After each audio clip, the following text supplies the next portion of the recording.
Welcome to the Pastors Podcast, part of the G's Culture Podcast Network. We're doing a little bit different. I'm joining on Zoom. I decided to make myself the guest. No, that's not how it's going to work. But if you're not even watching, you won't know this if you're not watching it. But great to have you with us. This is really just a podcast by pastors for pastors. Or really anybody in the trenches of building the local church. We want to come alongside, equip you, encourage you, connect with you. The reality is, and I mean this, I don't just say this, and the other hosts today, Andrew Gard and Eric Johnson, would agree with me. Anybody who is building the local church to reach their city and lift up the name of Jesus, you're our heroes. Yep. We just absolutely love that. And I believe with all my heart, I'm burning for revival, but I believe with all my heart that the local church is the vehicle through which God moves in cities. And so just really, wherever you're joining us from, we love that you are with us. I do want to mention, before we jump into this podcast, we also have a pastors conference, and you can come to that in January. It's for pastors, church leaders, and their teams. It's very similar to the Heart of the Pastors podcast. There's more equipping, breakout sessions, main sessions, just a time to connect with people that are going after. There's something powerful. Andrew and Eric, I think you probably agree with this. There's something powerful about getting in the same room with people that are with a like heart and pursuing the same thing. Yep. 100%. And even today, even our time today, just connecting, I just feel it's so life-giving, just getting in the same room with people that have the similar heart and are pursuing the same thing. So that's what the conference is about. You can come and join us, gsculture.com/pastors conference. All right, so here's what we're doing today. For this episode of season 4, which you can go listen to all previous seasons, but for this episode of season 4, Eric Johnson, who was formerly the senior pastor at Bethel Church and about a year ago planted a phenomenal church. And I don't just say that, I've been to it. It's a special, what God's doing with them, studio in Greenville, South Carolina. Andrew Gard, senior pastor of Grace City. Is it senior pastor, since you like to correct my terminology? Lead pastor, No, lead visionary architect? It's senior pastor. You nailed it. Mine lead pastor. Yeah. Okay, all right. So Listen, guys. let's get this straight. Because we have lead pastors that lead locations, and so I'm the senior pastor. I'm the same way.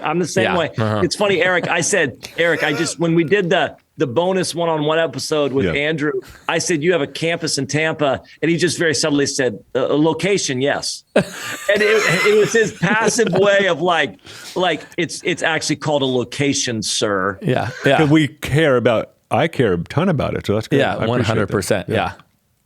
So Andrew Gard is the senior pastor over lead pastors at Grace City in Lakeland, Florida. They have a location in Tampa and do an incredible job. Been out there as well. And really, honestly, the discipleship culture, the leadership culture, the worship culture, it's dynamic, full of faith, full of intentionality. They're reaching people in an authentic way. Thanks. Pretty fun to be out there. So these guys, and here's what I want to do today. And I think I think one of the reasons why I want to do the podcast was I would love to invite people into conversations that we're having. So sometimes that might be a conversation with, Dick Eastman, Nicky Gumbel. When I'm able to be with them in some setting, sitting down, just saying, hey, tell me about this. Tell me about this. I'm in these conversations that aren't being recorded. They're sitting around tables. And I'm like, man, I wish that I could just have people listen into this thing. But the other conversations I wish that we could have people listen into sometimes is when there's no camera rolling, there's no microphone on, and we're just having some real honest conversations about what we're seeing, or we're saying things that maybe aren't, that we filter a little bit more in public. And what I want to talk about today, and I think both of you guys have unique perspectives. Andrew, you're coming, you were very involved in the Hillsong world. And so that was a big part of your story in the church. Eric, you were at one of the, also another massive global movement of Bethel, a big church. So I think both of you guys will have unique perspectives on this. But kind of, if I was to title this, it would just be fame, celebrity, and faithfulness. It's just a concept around what it begins to feel like. Now, again, I understand we have people that are listening in other countries. So perhaps much of what I'm going to talk about is very American centralized as far as what we're experiencing here. But there is sometimes a sense of, man, ministry has turned into a little bit of celebrity, fame, pursuing social media. Here would be my first question to throw out to you guys. is this actually a problem?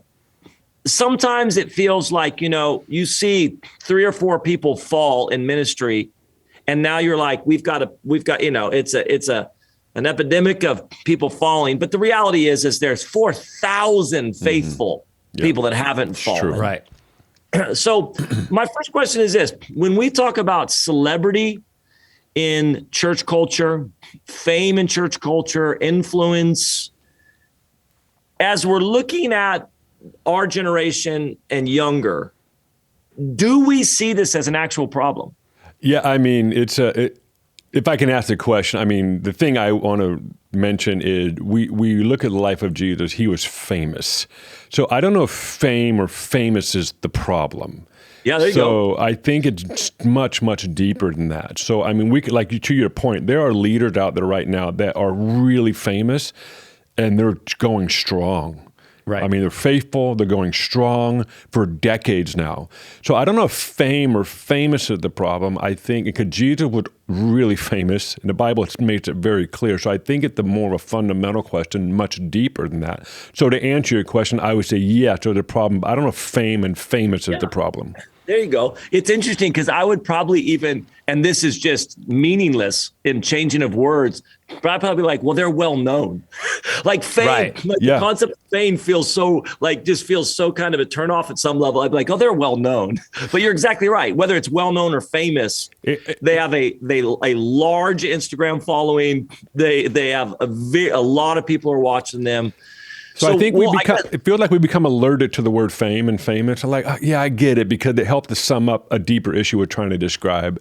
So I think if we can maybe reframe the conversation or reframe the words, that will be helpful. Because at the end of the day, if we were to be honest, we want the name of Jesus to be famous. We want people to be, and maybe not in social media context, but we want the name of Jesus to be known in all the earth. And people that are following Jesus to be people that people admire, to follow and aspire to be like, etc. So I think we need to kind of protect the sanctity, if you will, if that's the right word, around this idea. So maybe reframing it would be helpful. Yeah, and I think there is something, though, about whether it's fame or notoriety or whatever, that you do have to be leery of, that you definitely have to be careful of, because, we are human beings, right? We're not deity. So we're not designed to absorb worship, right? We're not designed to absorb glory. So I would imagine there does come a tipping point in everybody's psyche and in everybody's soul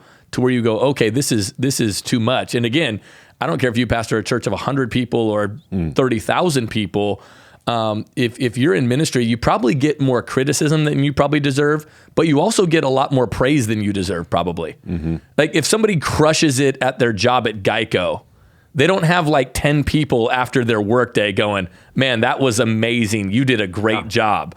When I preach my message on Sunday, I'm getting texts and emails and encouraging conversations, after work. And I think we definitely have to be mindful of that, and we have to be careful of that. And I do think this is going to be so silly, but in my own like little, small world that I get to impact and influence, I don't underestimate the importance of me doing the everyday things. Like this is going to sound so weird, but our recycling day is on Monday morning, like where I live, right? So every Sunday night after preaching across our, services and preaching to a good chunk of people, at the end of the day, I still have to pull into that garage and take out the recycling. And I literally always think, this is so good for my soul. I literally have a conscious thought of that. It doesn't matter how many people I preach in front of that day. When I take out the recycling, it almost feels like the realest thing I did all day. Yeah. And I do that on Sunday nights at about 8:30, 9 o'clock when we're done, when the whole day's done. And I don't know why that quickens in my spirit or quickens in my mind, but I know it's something pretty true and that I enjoy. Yeah. Eric, I love what you're saying right now, Andrew. And Eric, so it's interesting. Maybe it's not the word, but I think here, what Andrew just said, that we're not built for this. Yeah, it's true. I don't think that alcohol was the problem. I don't think that money was the problem. I don't think that girls was the problem.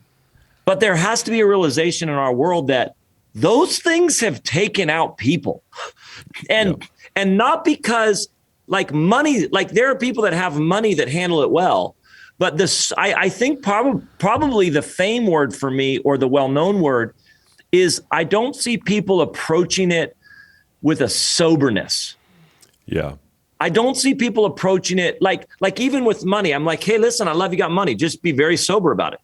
Greater men than me, greater people, greater leaders than me have absolutely been taken out. Now, was it the root issue? No, not even, no. Like there are others issues going on in your life, not money, that cause that. But maybe it's that for me. Maybe it's that like, hey, listen, as the Lord grows your platform, I love it. Just be sober about it. Just be understanding that these, that you just have to walk with real, I don't know if the word caution, it's not fear. It's just soberness that this stuff can try to find a way in. Yeah. And Benny, what I would even say is I think a lot of times, because we've been on this journey, even with the alcohol thing, right? So I've had a number of friends that have fallen in ministry. Almost every single one of those, alcohol or pills, were involved in an addictive state. Now, it might have manifested itself in they cheated on their spouse or this, that was the thing they got caught, but almost every single one. Wow. So I remember my wife and I, we stopped drinking altogether. Like even like, hey, are we going to have a glass of wine at our meal? About 4 years ago, we just cut that out altogether. And the reason we cut that out altogether is because I was pastoring too many people who I was watching this chemical dependency. And by the way, these aren't just like, some of these people were successful people that got gotten by this thing. And I also think that sometimes like the alcohol one's a fascinating one, because I even think it's a little different than either money or even like, having an affair or something like that, because we can use the word moderation. Like what's the moderation of adultery? Yeah. Yeah. You know what I mean? Like, what's the moderation of flirtation? You know what I mean? Like we would go, well, if you're married, there's no moderation. What's the moderation of your resources? Well, generosity to God and his house, and you get to steward your money how you want to. Like alcohol is a fascinating one. And I just see tons of people. If I would throw a cautionary tale, we met with our staff after a number of friends of mine were falling, and chemical dependency was an issue, because again, you're talking about something that is literally chemical. And so we met with our staff and we said, hey guys, look, we're not going to institute a rule, but let me just tell you, the common denominator in all of this has been substance abuse. Wow. And for me, it would be carelessness though. So I'm totally 100% tracking with you. I just, when we feel careless, or what I find with people is they go, well, I see people falling, but that would never happen to me. And then we become careless around things that I'm like, oh, you should not be careless around that.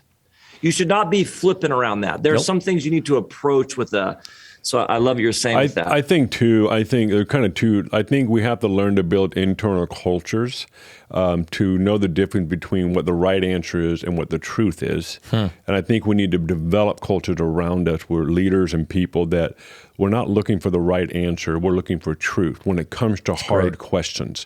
So, I think when for some reason in the Christian faith, we're so emphasizing morals, which is understandable, like this is right, this is wrong. So when someone asks us how we're doing, we're like, oh, I'm doing good. We know the right answer, but I think if we can somehow elevate the value of truth over right answers internally. So being brutally honest, it's hard when you're 20 because you're just wrestling through so many.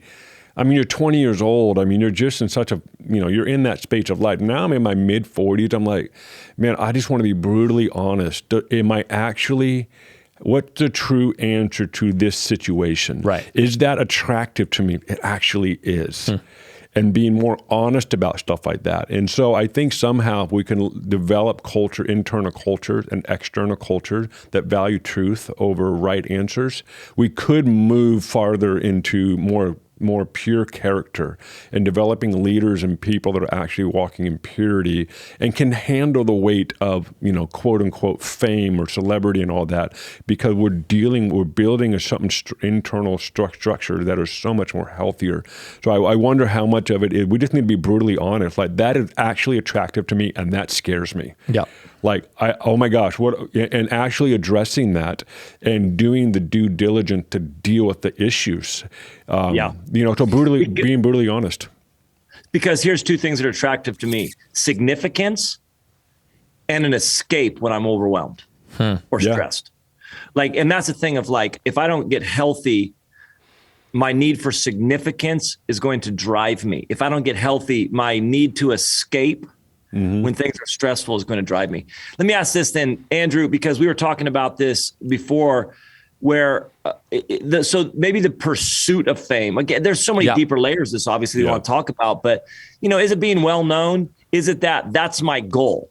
Right. Maybe that's my goal that I'm not actually being honest about, though, but that's my goal. You talked about a conversation you and Chase were having. Yeah. So, Chase is our worship pastor. He's amazing. And one time he said this, he goes, if you ever get the impression that someone's trying to be famous, most of the time I've discovered it's because they are. And I think that was even a challenge to myself, right? Of going, man, how am I handling and stewarding my social media realities and what am I pursuing? And I think a lot of it, to be honest, is the sad part is we all know people that have like played the game, who've like done the thing. It's a game. It's a game. Commenting. Yes. It's an algorithm. No, it's a game. And there are people, and you can see it on social media. You're like, oh, you're making a run at getting a bunch of followers because of the type of content. Like when you can tell. When you answer every comment in your thread, you're like, oh. Yeah, and you can just tell. Hey, I do that because I'm relational. Be honest, Manning. Be honest. I will right now on this one, 100%. Okay, all right. I feel. But in the past. I feel people that will comment, I should say something. It's why for me, when somebody posts something and then just leaves, it feels disingenuous to me. But if somebody's interacting with the people, but that's interesting because some people I call it it's the post and ghost. I actually think that's probably in some ways for a lot of people a good approach because some people are living on that thing. That's the title of this talk, post and ghost. Is it like some people are better off just post it and get out so that you're not like looking at the likes and you're not addicted to that whole thing. It's like, because I understand we all like, and again, I want to hear content from both of you. I want to hear that type of stuff. Like, do you? Let me challenge this real quick. No, I do. From the people I follow, absolutely I do. No, hold on. No, I'm talking about content. So let me just pause for a moment there. And this is going to be my cynical nature and what I value and don't value. Okay. I don't value a quote from you that you put up. I'm just telling you, for me on social media, I'm like, okay, it's a cool quote. You know what I mean? Yeah. I value, for me, this is me personally. Yeah. When you're posting backyard games, I'm interested. Yeah. But this is because I want to know Andrew a little bit more. I want to kind of, I'm getting a little peek in. Your kids. Yeah. Like, this is what I love, right? Yeah. But I just have never, I'm like, preaching clips. This is for me. This is so sacrilegious, I'm about to say. Yeah. But I'm like, I don't know. I mean, they're great. They're not bad, but they're not really what I'm interested in. Yeah. What I'm really interested in is a little bit more the personal side of people, and maybe it's because I'm a professional minister and I'm around it all the time. So I'm not, but like just preaching clips or things like that, I'm like, they're good, but So what I personally like, it's why I do the notes thing, because that's probably a better insight into how I think as a leader and the things I'm processing. Right there, yes, I love that content. So I like that more than a preaching clip. I like that more than a quote. What's the notes thing? So it's brilliant. It's a great idea. It's just something I started doing because I write those notes to myself all the time. So I would just write my notes like, 8 things to think about when you're transitioning a staff person. Yeah. Like it's just random. It's the same way I talk to my staff and my team. Posting stuff like that. So I will post just on the notes, and it's in particular. So my team has reached out and said, hey, do you want us to like make that look better? Do you want us to like, like clean that up? And I'm like, no, because I want it to be, this is a notes thing that I would actually do. Yeah. And so I think when it comes to that type of content, I think that's a good insight into, hey, here's how I process things. This is genuine. And it's not like, what's a cool thing in a quote that I can capture? It's like, man, here's how we've handled transition. Yeah. For good or bad. It's interesting because I actually love sermon clips. That's so funny. Yeah. So I get so inspired. Like I'm watching, I'm like, post clip. I like good ones.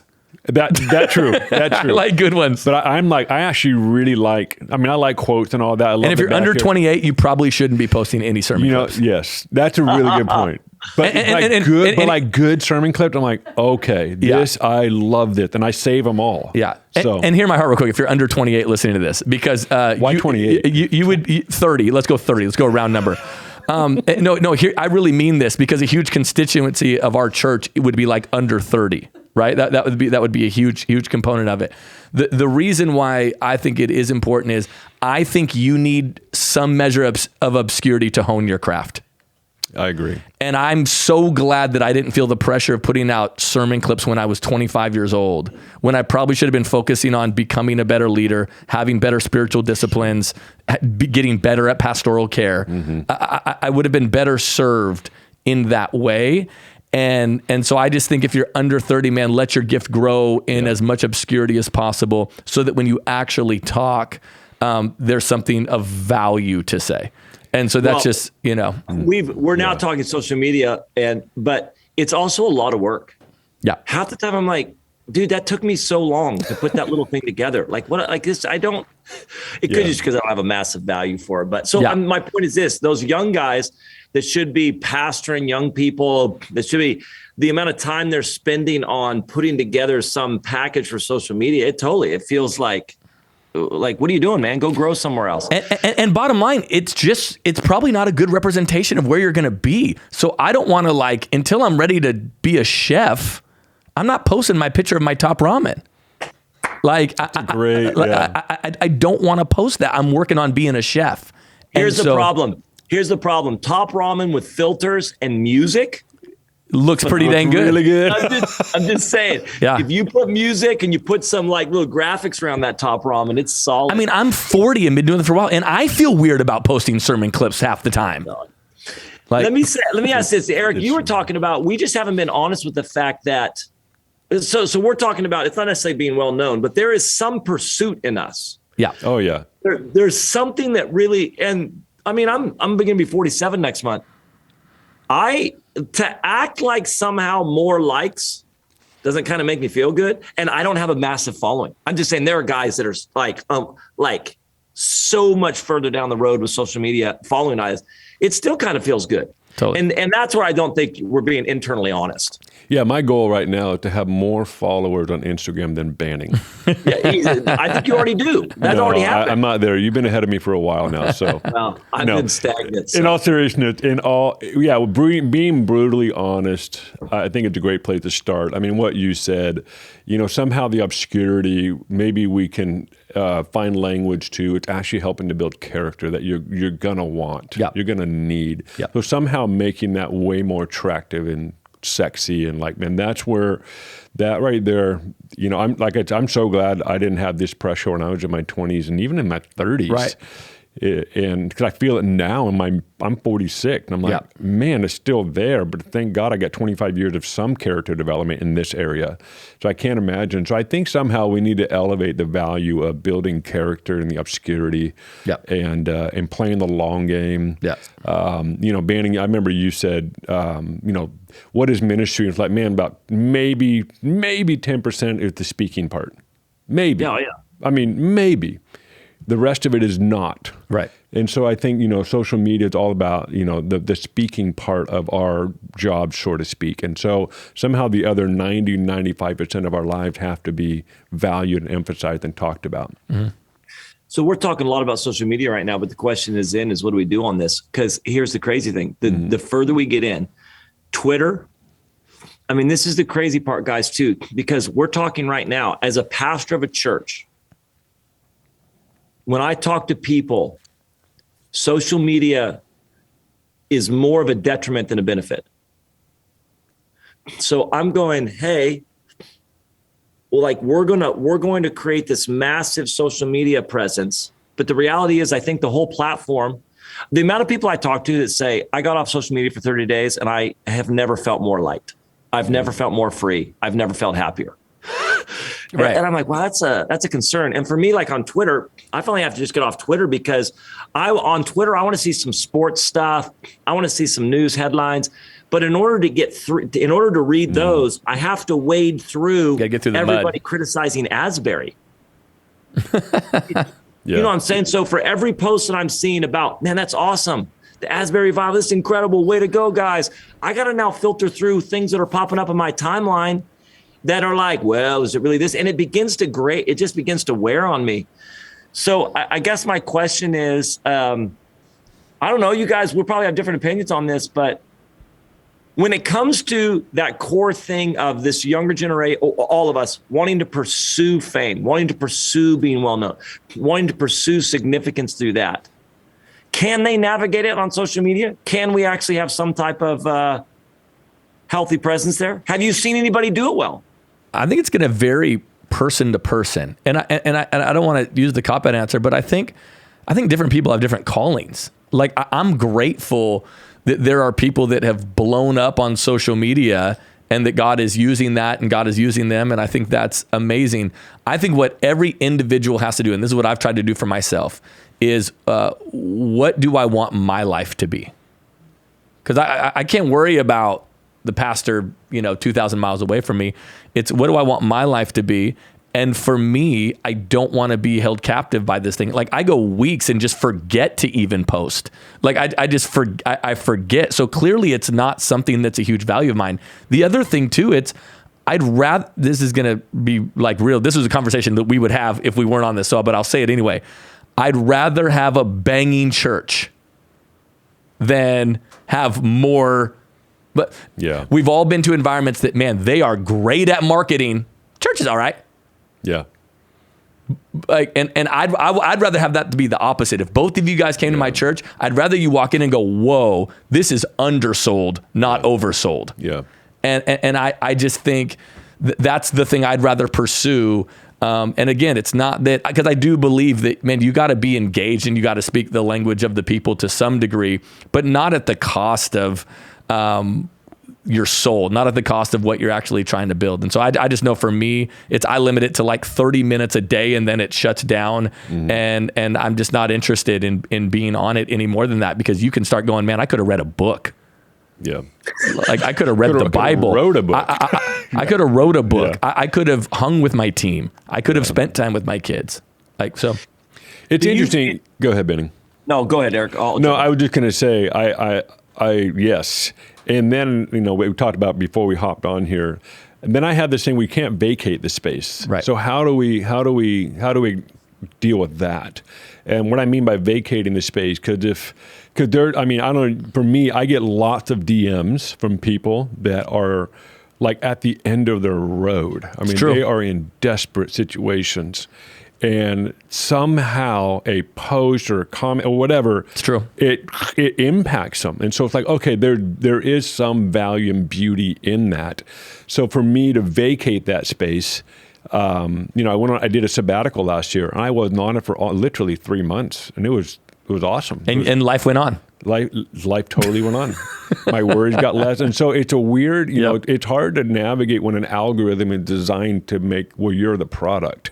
And that's the challenge. And so for me, I'm torn. For example, I have been feeling not pressure. I've been feeling I think it's accurate, a burden or a sense to have a greater presence of hope on there. And so I'm navigating that right now. Yeah. But then I'm like, it's so much work. It's just a dumpster fire, and so I don't do anything. But I don't, vacating the space, I don't know. I have a hard time with that. It's interesting for me. Yeah, I probably would. I guess it would just depend on what we're using the space for. I have I'll tell you this. It's funny with my story with Jesus Culture. Part of my concern is social media, or so much of this stuff we're talking about, is built around you have to become the brand. Right. Like you're the brand. Mm-hmm. And the Lord was really gracious with me, because Jesus Culture was the brand. And then beyond that, the worship team was so far beyond me. Nobody even knew who I was when they were showing up. And I think the Lord really protected me in that. I think it would have been real danger zone if it would have been banning culture. Because so sometimes they weren't. It was Yeah, BC. And it would have been a really crappy name, regardless. So I mean, either way. Even crappier. So Jesus culture at some level, and the band being so much more well known than I was, it really kind of, I think, and listen, I think that's probably how I'm made up, that the Lord's like, I'm going to really be gracious to you and not let you even not let this kill you. But that concept that in essence, we are the brand. And I just am like, dude, I don't know what I think about that. And we may go like, no, it's about, but I'm like, no, you're the brand. And everything you're posting is pointing towards you being a brand. And somehow, So the fundamental question is this: if we all jumped off social media right now, but cool, I'm done, would it impact the growth of our churches? I don't think so. Would you miss out on some DMs? Because I do agree with that, Eric. Like there've been times where you get a DM from somebody in your church. Maybe they don't know the mechanism of emailing or getting to you through their church. It is a powerful thing to go direct. I mean, Banning, you and I pretty much met via social media. So okay, so you're going to miss out on some of that. 100%. Would it impact your personal influence? Absolutely. That would be hard to argue, right? Unless you have a major platform, unless you have an otherworldly, like Charles Barkley can afford not to be on social media because he has everyone else post about him, so that helps him. Everybody posts about him. Yeah. Right, 100%. He is the content. And so that's a fundamental question too, is to go, what would I gain? What would I lose? In terms of how it would impact our church, I think it would impact our church negligible. I mean, very, very little. So then that's kind of interesting. Chris doesn't really, Pastor Chris doesn't post much. If he does, it's usually him like with a pheasant he killed or something. Yeah. And then all the PETA people go after him. So it's not the thing. It's interesting to me because I guess we're talking about a few different things. Like, I don't think it's bad. Man, I don't think it's bad to put content out for sure. I think it can encourage people. I think it can be a supplement to, their spiritual life. Well, and that's not even counting the people. We haven't even talked about like people buying followers and people manufacturing followers and people because that happens all the time too. And if that's not devastating to your soul, that's so hard. I don't know what is. Like when you will see somebody with 100,000 followers and it's like, bro, you got 17 likes on that photo. Like this is more embarrassing than you realize. You'd be better off. So I think, and we're talking about like pastors and leaders that are doing this. Yeah. And by the way, I thought that was like a form of that's like lying on a resume, in my opinion. Like I know guys that we're getting book deals and they're like, oh, we got to fabricate like how many. So I mean, that's a whole different animal. Yeah. And so here's my deal. Is social media the issue there? No. Like the fact that you would try to set your world up in a way to advance and things like that. There's something internally going on you got to deal with. Right. But the social media world lends itself to that. It's like it doesn't lend it. I would go a step further. It's designed for that. There you go. It's in order to play the game. Right. You've got to do it. And if you don't play the game, then you just won't be as influential. Maybe not. There's some, I know that Carlos Whitaker is a friend and he's blown up on social media because of what he was doing. I mean, he's giving, he's inspiring people and doing, Upset the Gram, Tim, these guys. Yep. I mean, the content they're putting out is so electric and so inspiring that it's amazing. It's growing naturally. Yeah, it's interesting. That's what I'm saying. Like, I think it depends on what you're trying to accomplish. I think what Tim, for example, Tim Ross is trying to accomplish, it's like he's nailing what he's trying to accomplish, right? He's amazing. I think he's as good as anybody. I loved him.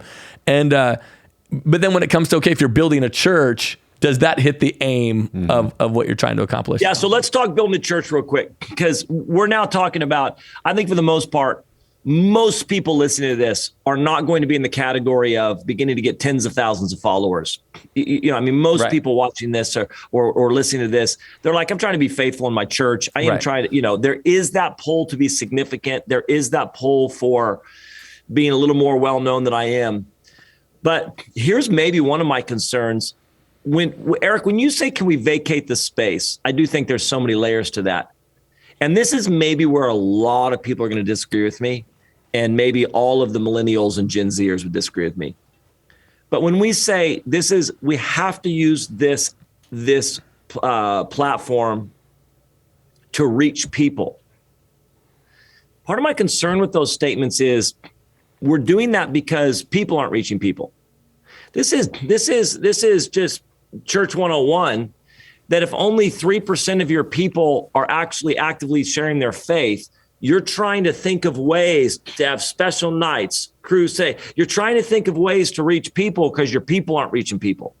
But the reality is do we think we would need social media if the body of Christ was actually reaching people? Now, people may disagree with me on that, but that's the thing that I wrestle with a lot. Is this in response to an inactive body of Christ? I would say yes, but not the whole. Because let's just go back a few decades. You got the introduction of cassette tapes and getting messages on there and, oh, I got a tape ministry, and people started getting tapes out there. I don't think that was because people weren't in the church weren't doing their job. Then you fast forward to television. So I guess the mediums have evangelism versus equipping, though. Yeah, if the goal of social media is for that, then that's hard to quantify and like draw the line. But I think if we maybe it's more about what's the goal? Like, what are we trying to actually do? Versus, okay, if it's to grow my local church, maybe, it's very debatable. But if the goal is to put hope out into the world, to push the narrative of peace and good out into the world, man, social media. So I think I would rather, my answer to my vacate question I would rather develop my character and continue doing that instead of vacating the space and not doing anything. And I think this medium reveals the gaps in our character. So I think it's an incredible tool to develop self.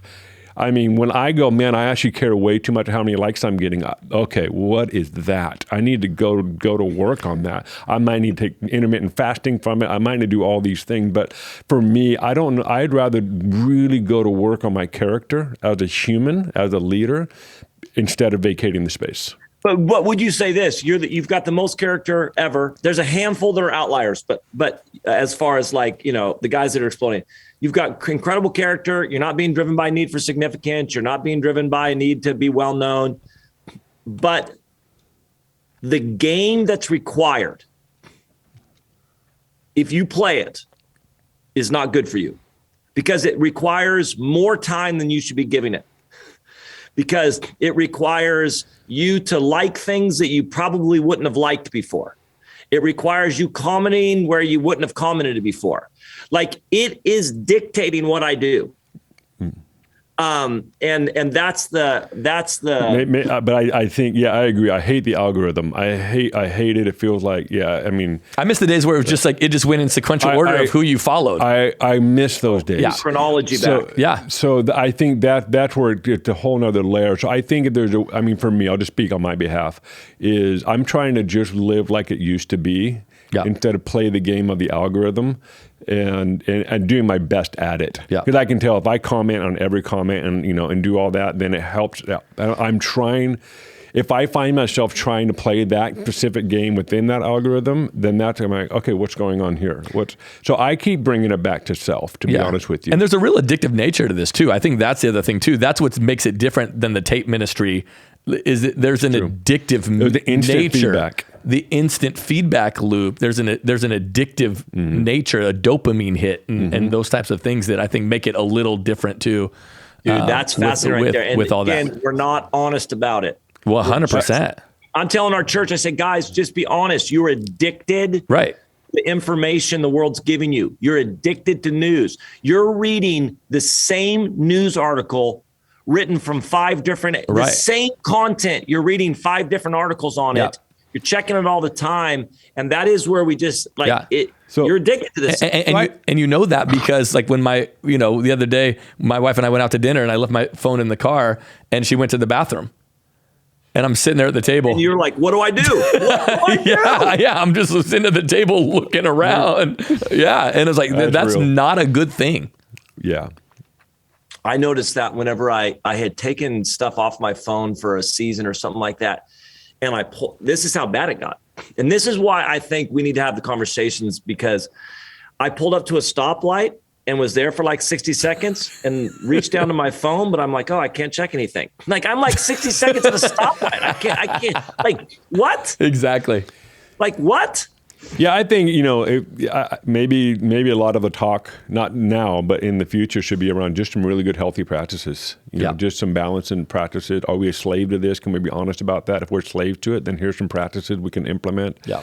I think there's ways to get around it. I think every medium in humanity had been something we've had to learn to manage.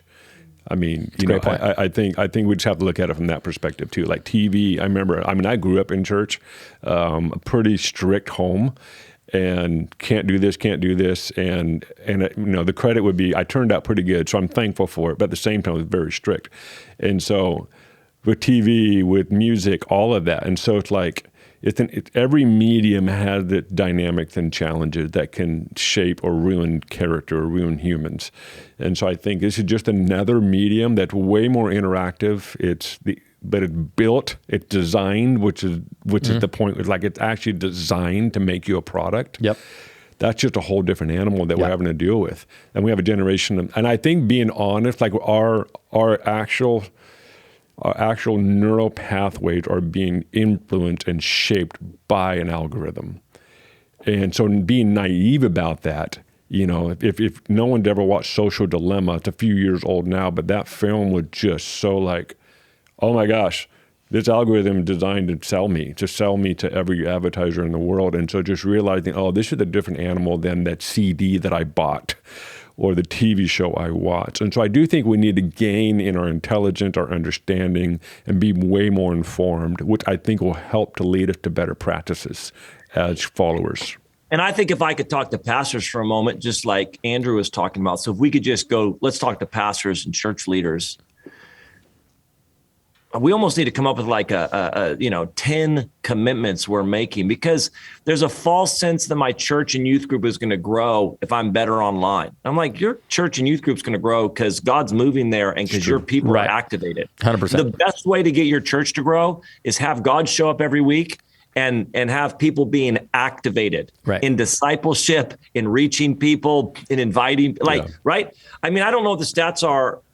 You may know this. I don't know what the stats are, but the last stat I saw about how people get to church, I mean, it is overwhelming percentage come to church because somebody invited them. Oh, still, always, no doubt. Maybe they're kicking the tires by looking at social media for a minute. Maybe they're looking on a website, but the overwhelming is somebody they know, building a relationship with them that said, hey, you want to go to church on Sunday? 100%. So you're like, well, let's focus on activating that better.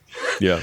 Let's focus on, because that's really where but this thing of like, I got to get better at this, I got to get better at that, I got to be on. I'm like, well, maybe I don't think necessarily, and people may disagree with me. They're like, well, I don't know. There may be some online church that's growing like crazy. What do you mean? What do you mean by online church? I don't think that's church. Because that's a whole different can of worms that you might open up. The barrel of worms. I'm like, maybe something like that's happening. But I love that now we're calling online locations. So now there's the online locations, and it's like, oh, that's a new location now. No, you don't. That's what I'm like. Okay. But I think for pastors, just going, I actually would challenge pastors. One, I just think we're spending our time on things. I was sharing this with you guys. We're accepting some things. So set social media aside for a minute, which we were talking about fame. We now have just gone a whole different direction right now. We're just talking because social media is the core of all this. But I think that we have built structures in the church to compensate for the inactivity of believers. Right. So we have begun to say, oh, that's going to sound sacrilegious. Let's do an evangelistic gathering, but we're doing that. Would we do that if all of our people were sharing their faith? Right. Would you need at the movies? If you're going to go there with half the movies. Would you need at the movies? Would you need popcorn in the lobby? No, it's funny, Benny. We planned it a year ago and had people say, hey, when the outreach ministry is going to start? And I said, we're not doing one. You should be doing it. It's you doing it. So anyway, Well, but that's the interesting thing where we just kind of begin to accept the 80-20 principle. We have accepted the 80-20 principle in the church that like, well, 20% of people are activated, 80% aren't. So we've got to, I've had this conversation. I don't actually think we'd be taking end of the year miracle offerings. I don't think we'd be taking any special offerings. And I think all of our buildings we paid off if our people just tithe. Right. So the statistics are staggering on how many people don't tithe, churchgoers in the American church. I just read somewhere it was only 3 to 5%. Wow. That felt low to me. I've heard it's 10%, 20% is like the highest, but let's just say it's, 5 to 10%. And so what we do is we just accept that and say, all right, we got to build something else. We got to do special offerings. We got to do all this type of stuff rather than going, maybe we should mature our people and try to increase that percentage. Yeah. Maybe we shouldn't accept the fact that people aren't sharing their faith, they aren't giving, and therefore I'm having to build all this extra structure. And that's where I would then say, I think that the pressure to think that we're going to reach our city through social media, I'd be like, maybe it's a help, but I think you're going to reach your city through people reaching your city. Yeah, that's a good point. That's where the greatest investment is. And so maybe helping, not accepting that reality. 100%. It's a tough one. Yeah. It's a tough one. Well, we were talking about fame and then we're talking about social media, but it is we're with a lot of leaders, a lot of young leaders. And it is something that seems to be tripping them up a little bit. Well, and I think at the end of the day, you got to know beforehand what you want to build. Like what kind of church, if you're a church leader, what kind of church do you feel like God has put in your heart? What kind of youth ministry has God put in your heart? And kind of work back to front. Honestly, even when we were talking about, okay, what's going to be our strategy for multiplication? Are we going to do video venues? Or are we going to do live preachers? Or are we going to do, how are we going to do this? And for me, the fundamental question isn't just what works, what grows our church the fastest. The ultimate question, for me anyway, was in 30 years, what'll make me smile? In 30 years, what will I be really glad that we did? And so for us, we were like, okay, maybe within our county, we might do some video stuff, but we want to launch locations and launch lead pastors that are preaching and teaching and are a part of our world, but get to lead the thing that God has called them to lead. Because in 20 years, I'll feel way more pumped on that than I would be 10 video venues. And so for us, I think that's the ultimate question that I think people got to really ask themselves. And that's why I think there are some people that can give themselves to online and can do that. And that's great. And that's working for them.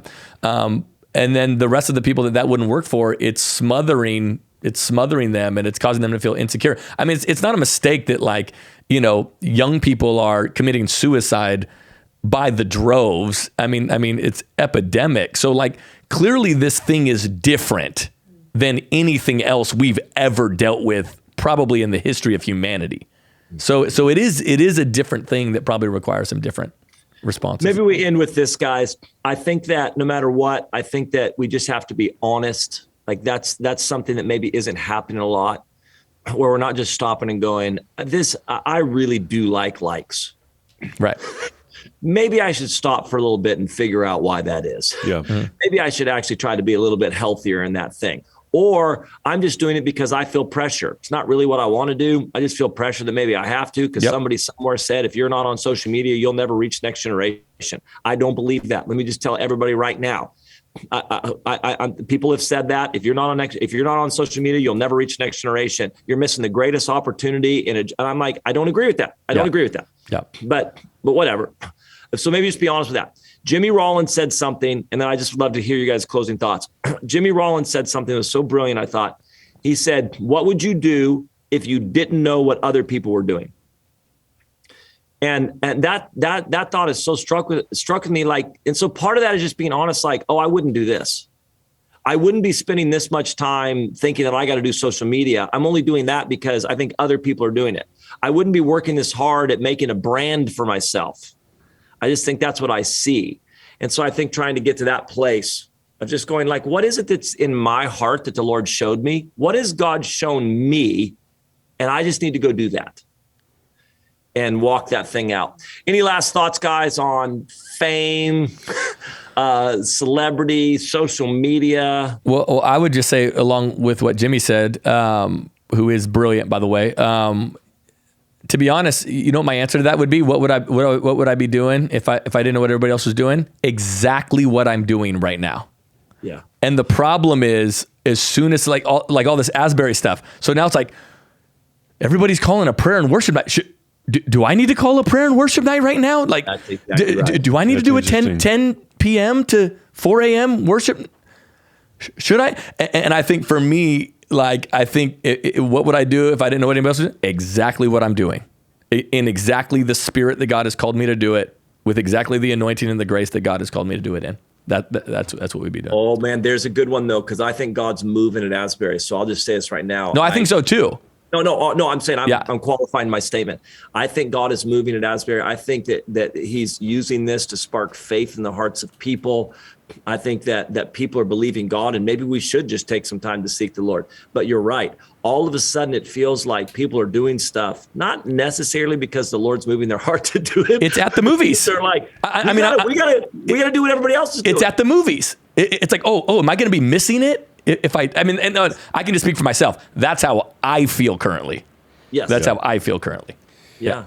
My final thoughts are, if you all could help me pass Banning's follower amount, follow me at Eric Bryant Johnson on Instagram. Or better yet, just unfollow Banning and you'll catch up with him just Go with the unfollow unfollows. him, follow me, and then I can finally pass Banning. That is my life goal right now as a 46-year-old man. We're going to need you to get higher life goals. This was always, I remember when people were, people in the world that aren't in church circles, they'll see the followers I have. It's like, I don't know, a little over 60,000 or something like that. And they'll be like, oh my gosh, man, you got to be famous. Like, what's going on? And I'm like, oh my gosh, I am hanging out with people that have 1 million social media. Right. Totally. I'm hanging out with people that have 500, 300,000. Right. I am. So I remember when we first started, somebody asked with Jesus Culture, they were like, how do you guys stay humble? I'm like, Hillsong. Right. How do you stay humble? Oh, because we were filling that mid-sized theater. And then they came in next week and had a whole arena filled with people. They filled the garden.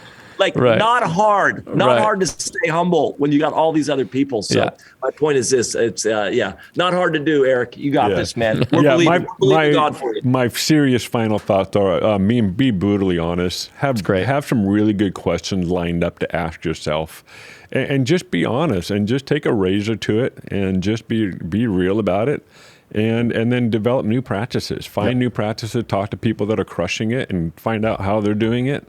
And just find ways to be faithful. Because I think at the end of our lives, we do this all the time. What am I going to want to hear Jesus say to me at the end of my life? Yep. Yes. And is this going in that direction? Okay, that kind of simplifies it. Yep. We're gonna end every podcast with this: get healthy. And then be true to what God's telling you to do. Boom. There you go. Yep. Get healthy and be true to what God's telling you to do. Everything else works out. Yep. Well, listen, so appreciate everybody joining us on the Pastors Podcast, even just to sit around and hear us ramble on about social Post media. and ghost. Old men yelling at the moon. Oh, it's totally old men yelling. Right. You know what the problem is? I'll tell you what the problem is these days. That's more and more how I feel when it comes to this. But so great to have all of you guys. Thanks for jumping on. Make sure you listen to all the other episodes. Go back and listen to season 1, 2, 3. And hopefully you're both encouraged, but also challenged in the best of ways. I'm going to leave you with just a quick word about our School of Leadership. We have a School of Leadership that both meets in person and online. And you can check it out. It is built for leaders, both pastors. We got pastors, associate pastors, their teams. Also, we've got leaders from around the world in different avenues that are coming in just 2 days a week. And so we'd love for you to check it out. All right, guys, Eric, Andrew, thanks for hanging with us. Thanks, man. Thank you, Benny.